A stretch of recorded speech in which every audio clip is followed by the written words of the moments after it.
I know they canceled a lot of after-school things today, but let's go ahead and just kind of forge on.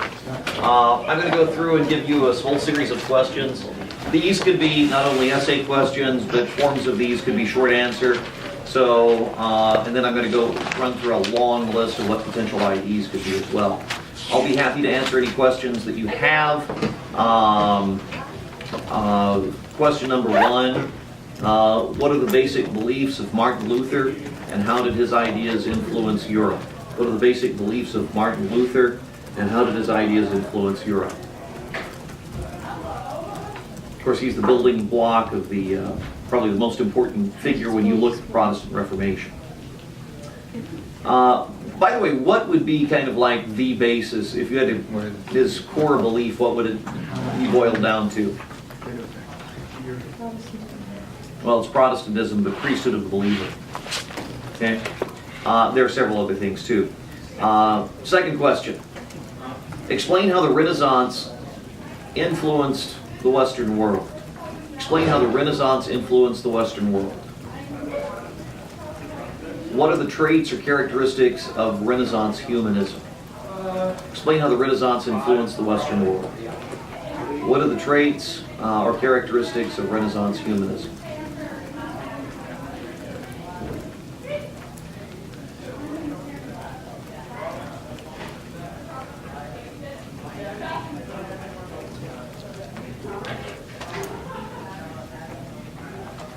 Okay, next, compare and contrast the Lutheran, English, Catholic, and Radical Reformations. Lutheran, English, Catholic, and Radical Reformations. How were they similar? How were they different? That's basically what compare and contrast means. Who, for instance, would be the most important person in the Lutheran Reformation? Martin Luther. The English Reformation? King Henry VIII. King Henry VIII. The Catholic Reformation? Ignatius of Loyola and Erasmus, perhaps. Radical Reformation? Menno Simons. Okay. 4. Analyze why England became analyze how, rather, England became a constitutional monarchy instead of an absolute monarchy. Analyze how England became a constitutional monarchy instead of an absolute monarchy. Some benchmarks you might want to discuss in that would be the Magna Carta, the role of the 100 Years' War, Henry VIII and the Tudor Stuarts, the English Civil War, and the Glorious Revolution. Magna Carta, 100 Years' War, Henry VIII and the Tudor Stuarts, the English Civil War, and the Glorious Revolution. Are those all ringing bells with you, I hope? Okay.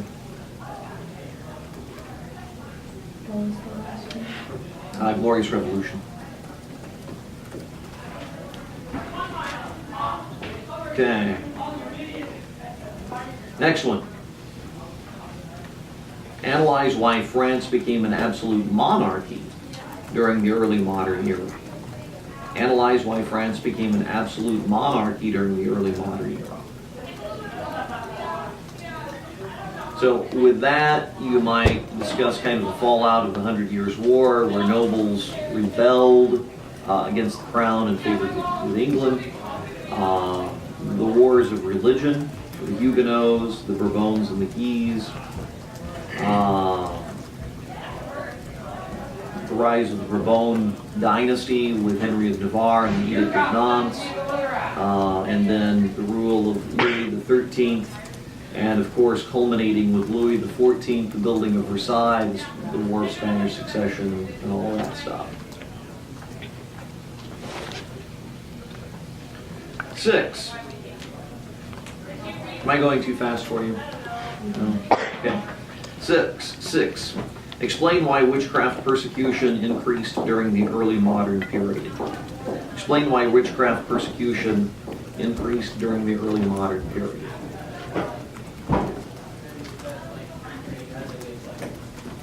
Any questions about that one? No? Okay. you repeat it? Yes. Explain why witchcraft persecution increased during the early modern period.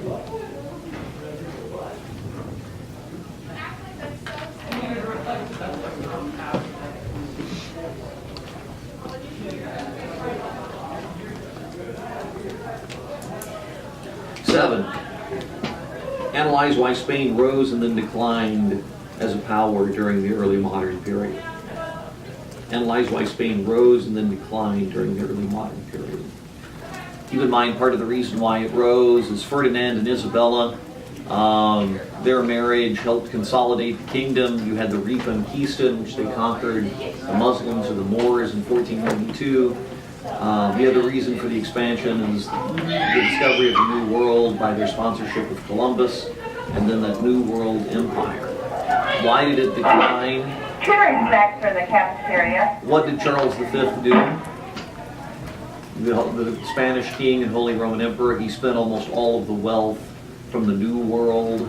Scratch that, no cheatering. Did you hear them? Me too. Yeah, well, technically we're not supposed to be doing this, but I figured we might as well get this in. It's 35 degrees outside right now, so I'm comfortable with you Man, it being able feels to leave unsafe. safely. Yeah. You know, If it gets to 34, we're all gonna die. that's right. It's all over. All right. And then, of course, the Spanish Armada and what have you with Philip II. All right. 8. Analyze the characteristics of Baroque art.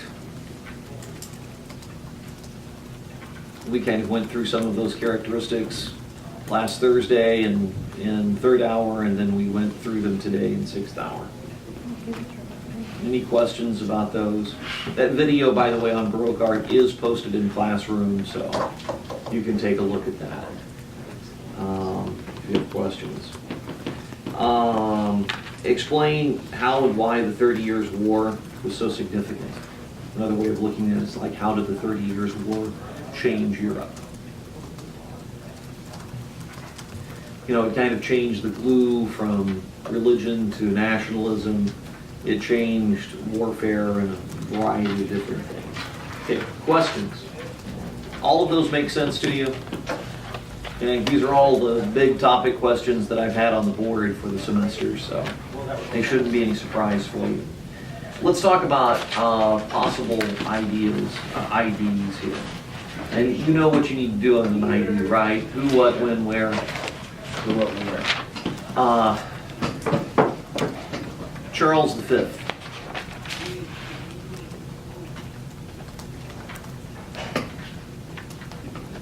Henry VIII.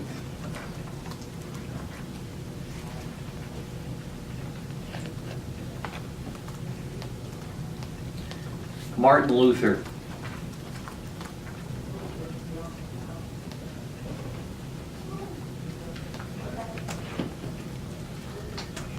John Calvin.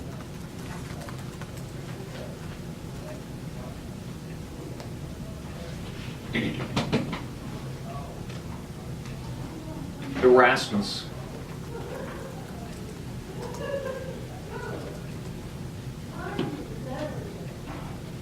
Machiavelli.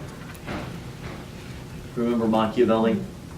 Wrote The Prince, father of political science, separated morality from government or politics. Ring any bells now? No? Okay. Michael Servetus. Well, all I know is swimming didn't help me, then I'm dying. Hey, Charles, you should do it. Mary Tudor. No. Henny.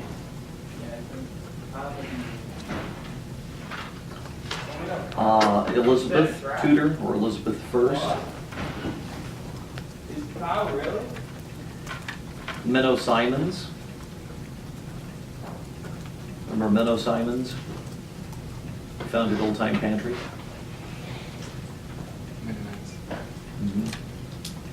We'll look at some English monarchs here. Henry was, of course, but Charles I, English monarch. James I, English monarch. James II, English monarch.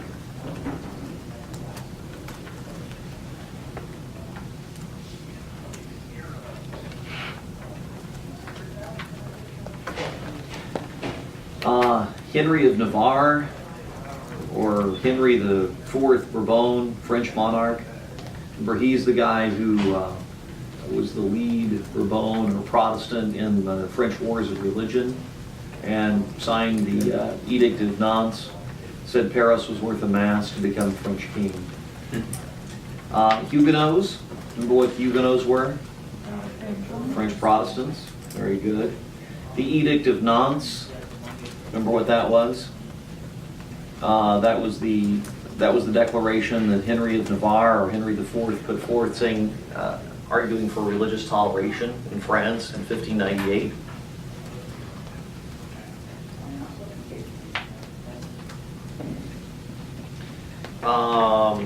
Albrecht von Wallenstein. Remember, what was he associated with? Ferdinand and the 30 Years' War in the Holy Roman Empire. Can you repeat the name? Albrecht von Wallenstein. He was the, remember, he ultimately got assassinated? Right. Yeah. He killed that one guy. Yes. Gustavus. Gustavus Adolphus of King of Sweden. Johann Sebastian Bach, or J.S. Bach. What was he? Oh, yeah. Baroque composer. Yeah. Do you remember Handel? George Frederick Handel? What did he was a Baroque composer. What did he famously compose? The Messiah. Hallelujah Chorus. Of course, Bernini, we talked about him as an artist as well. Louis XIII, French king. Louis XIV, French king. What was his nickname, Louis XIV? The Sun. Sun King. What did Louis XIV build? The Versailles. Versailles, very good. What war is he associated with? The War of Spanish Succession. The 14th. The 14th.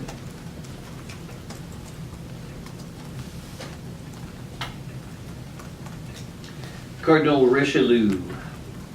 He was the regent of Louis XIII. And what did he revoke? The Edict of Nantes. Very good. Battle of White Mountain.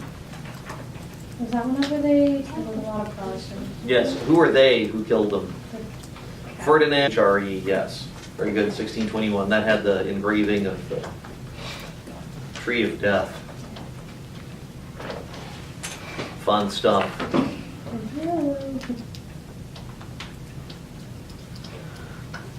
Okay, the English Civil War.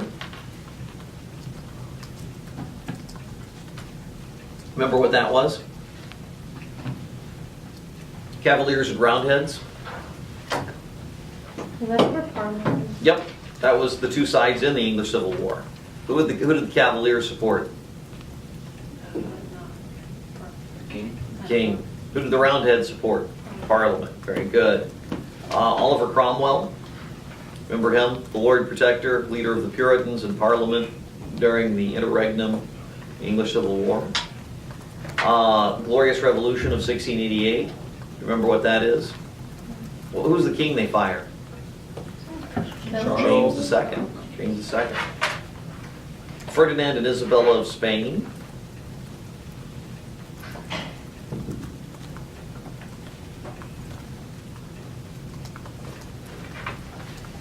The Reconquista.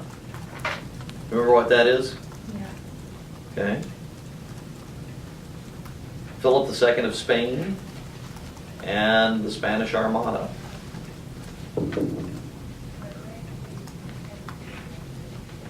Okay. Now, take a moment, look over this stuff. What questions do you have?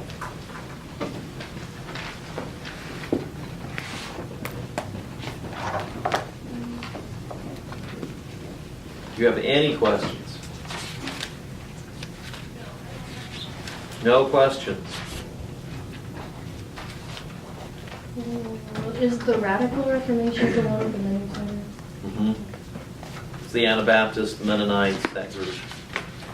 They advocated separation of church and state. Hello. I forgot about it. I drove halfway home and then I was like, Liz! oh Hello, Liz. yeah. Sorry guys. All right. Video. Yeah. Oh, okay. Jenna's on the video here. Other questions that you guys have? Because now's the time to ask, because who knows, it's 35 degrees, we may be out of school for a month.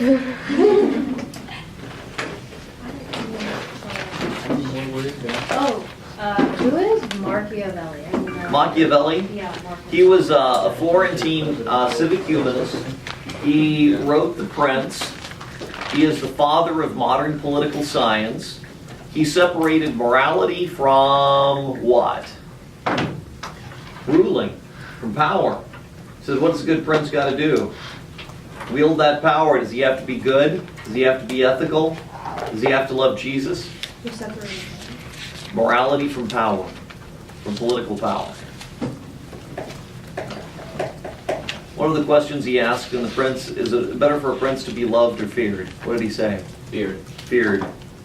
Yes. Okay, what other questions do you have?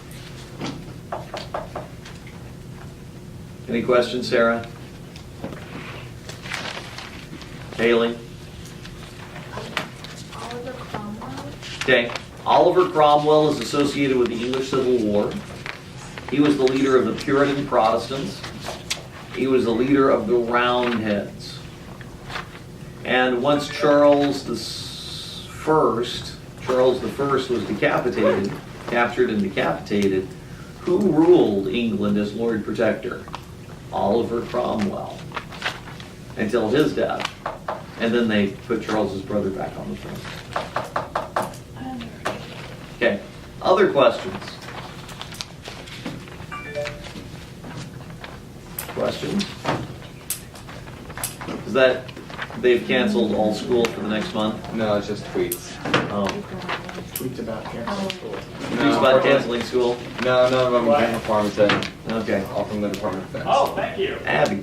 What's the active supremacy? Active supremacy. The active supremacy said that when Henry VIII established the Church of England, we pulled England out of the Roman Catholic Church. Oh, that's it? Yeah. And Well, it's kind of a big deal. Pulled the, well, Yeah. and pulled the wait. Pulled England out of the Catholic Church, established the Church of England, and who's the head of the Church of England? The king. The king. And what did he create for himself? A divorce. How did he get people to go along with that? Gave him Catholic land. Give them Catholic land. People are easily bought off. Worried about your grade? Show me the cash. Can we actually do that? No, He's like, I wish. I wish. Could make a lot more money that way. No, a lot more money. Okay, what else? I don't know if you guys have already gone over this since I just got here, but the Jean Delamere. John Delamo thesis. Okay. All right. Delamo was a 20th century French historian, and he was looking at the whole issue of witchcraft and paganism and all of that. He basically argued that Europe, that is the majority of people in Europe, were never really Christian. But they were really pagan. They may have said that they were Christian, but if you look at things like the Grimm fairy tales, what were common people still talking about? Fairies and witches and elves and all that kind of stuff. And they're not really Christian in the traditional sense. Okay? And so he's going to argue that Europe was really pagan up until the time of the Enlightenment. And then it became secular. Okay, other questions? That's the short version of the Delamo thesis. Any other questions?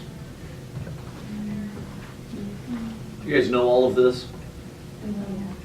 You got this? How is that how many IDs and how? You're going to have one long essay, you're going to have a few shorter answer, kind of like we do, maybe about 20 of those and about 5 IDs. Okay. And everything that I ran through, you know the 9 questions, you're not going to write 9 essays. But if you know all that stuff, they're going to pop up. You know, you're going to have some short questions that if you know all of those, it's all going to be good.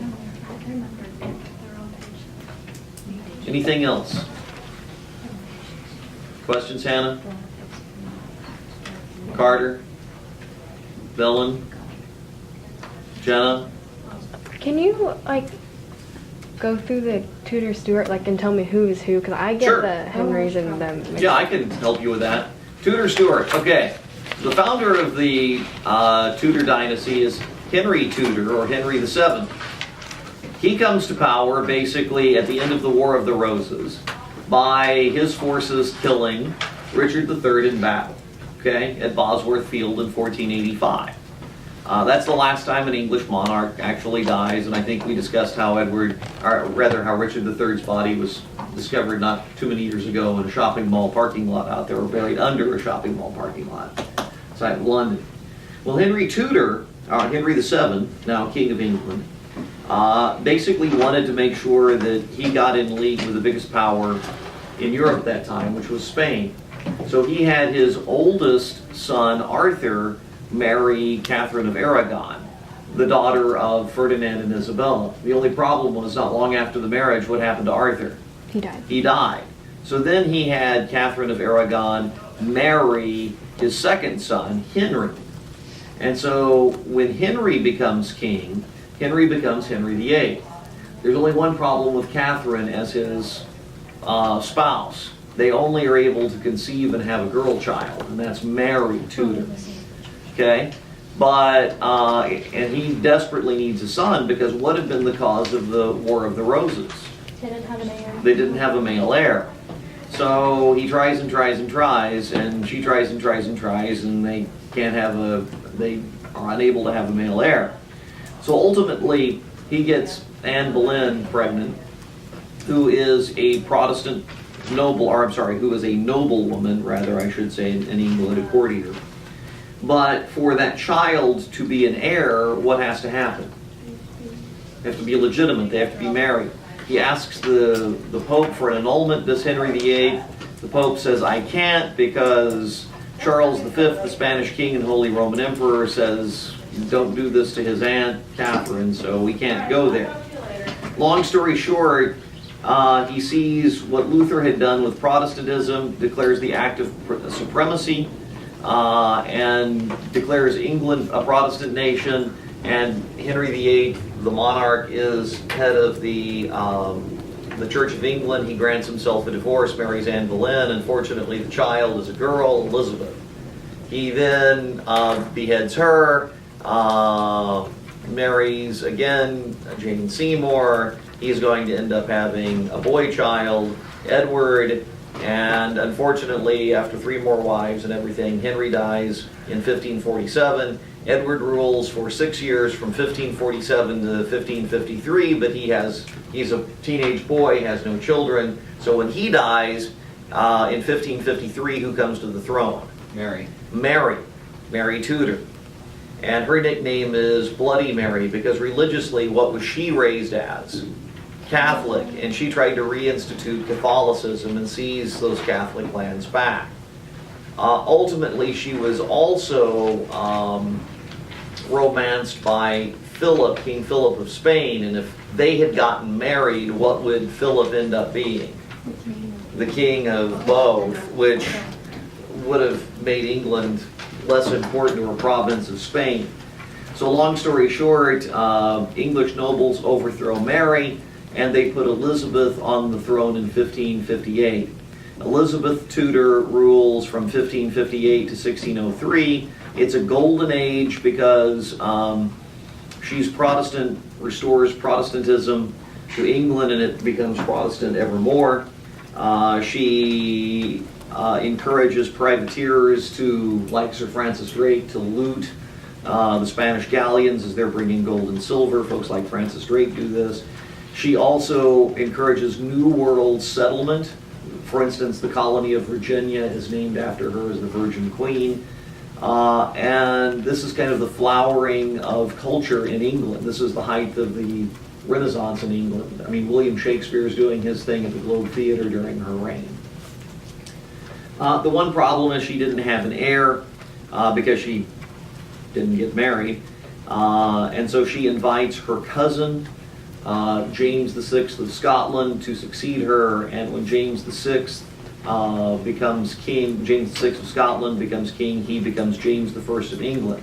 2 things that are important about him: that officially unifies England and Scotland into one kingdom, because he's king of both, and also to cement his Protestant bona fides. What does he have translated? The Bible. And that becomes the King James Version of the Bible.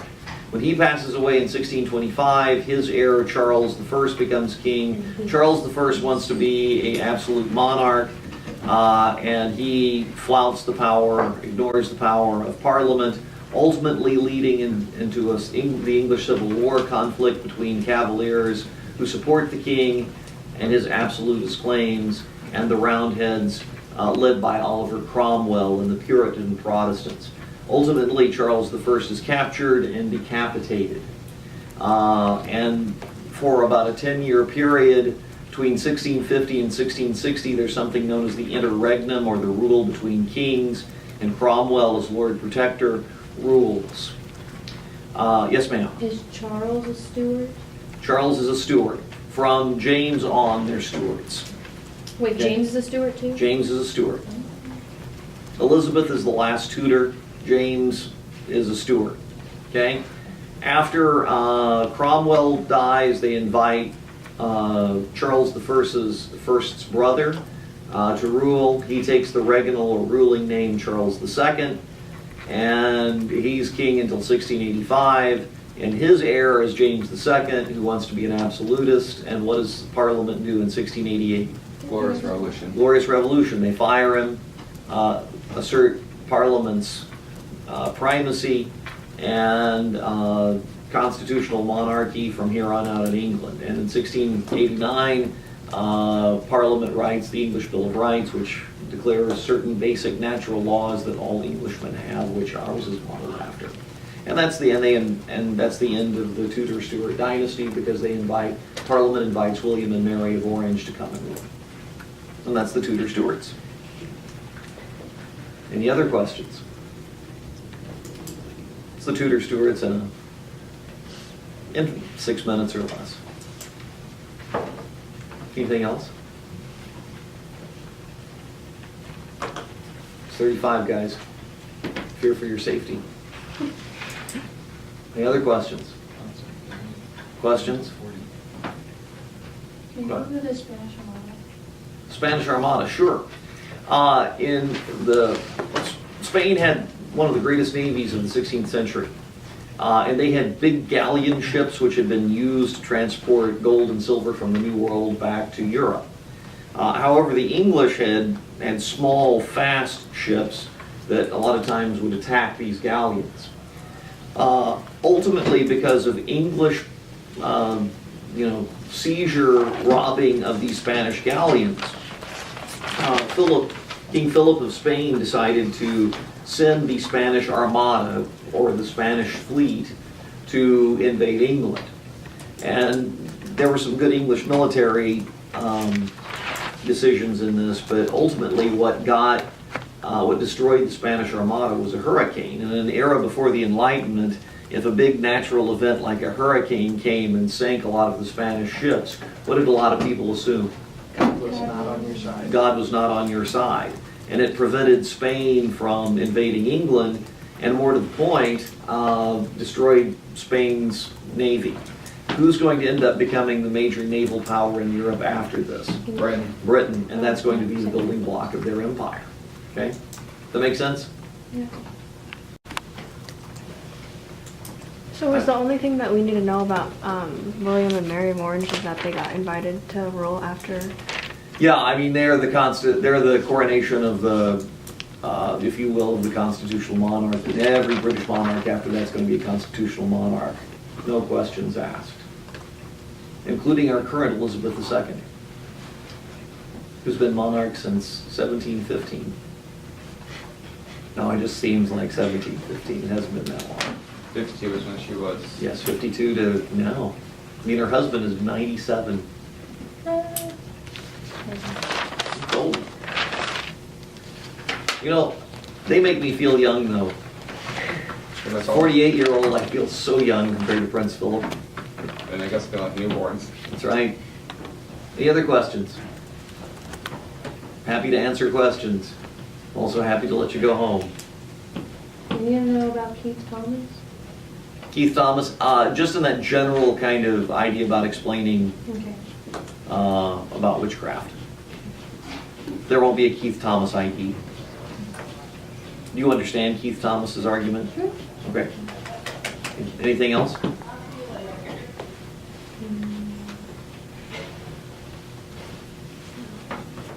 Questions? Questions? Questions? Questions? Questions? Questions? Questions? Okay, see you guys tomorrow, maybe. Maybe not. Maybe. Good. You'll learn.